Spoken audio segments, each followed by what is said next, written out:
ஈரோடு மாவட்டம் அந்தியூர் அருகே யானை தாக்கி முதியவர் உயிரிழந்திருக்கக்கூடிய சம்பவம் பெரும் அதிர்ச்சியை ஏற்படுத்தியுள்ளது. கூடுதல் விவரங்களை செய்தியாளர் மேகநாதன் விவரிக்க கேட்போம். மேகநாதன், இந்த சம்பவம் பற்றிய முழு விவரங்கள் என்ன?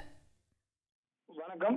ஈரோடு மாவட்டம் அந்தியூர் அருகே உள்ள கொமராயனூர் பகுதியைச் சேர்ந்தவர் கணேசன். 70 வயது முதியவரான இவர் தனது வீட்டின் அருகே உள்ள பர்கூர் வனச்சரகத்திற்கு உட்பட்ட எதிர்மலை வனச்சரகம் பகுதியில தான் வளர்க்கக்கூடிய ஆடு மாடுகளை நேற்று மாலை மேய்ச்சலுக்காக கொண்டு சென்றுள்ளார். அப்போது மாலை சுமார் ஒரு 6:30 மணி அளவில் வனப்பகுதியை விட்டு மாடுகளை வீட்டிற்கு ஓட்டி விடுவதற்காக வந்தபோது அவரை குறுக்கிட்ட ஒரு ஒற்றை ஆண் யானையானது அவரை தாக்கியுள்ளது. இதில் அவரது பலத்த காயமடைந்து கால் முதுகு என காயம்பட்டு அலறியுள்ளார். இந்த நிலையில அதே பகுதியில மாடு மேய்ச்சலில் ஈடுபட்டு கொண்டிருந்தவர்கள் அவரை மீட்டு ஆம்புலன்ஸ் மூலமாக அந்தியூரில் உள்ள ஒரு தனியார் மருத்துவமனையில் சிகிச்சைக்கு அனுமதிச்சு அதன் பின்னர் மேல் சிகிச்சைக்காக ஈரோடு தனியார் மருத்துவமனை ஒன்றில் அனுமதிக்கப்பட்டு சிகிச்சை பெற்று வந்தார். இந்த நிலையில நேற்று மாலை அவர் மருத்துவமனைக்கு கொண்டு சேர்க்கப்பட்டு இரவு முழுவதும் சிகிச்சை பெற்ற நிலையில இன்று காலை சுமார் ஒரு 7 மணிக்கு பிறகாக அவர் சிகிச்சை பலனின்றி உயிரிழந்தார். இந்த சம்பவம் சோகத்தை ஏற்படுத்தியிருக்கக்கூடிய நிலையில இந்த சம்பவம் குறித்து பர்கூர் போலீசார் மற்றும் பர்கூர் வனத்துறையினர் விசாரணை மேற்கொண்டு வருகின்றனர். இந்த விவசாயி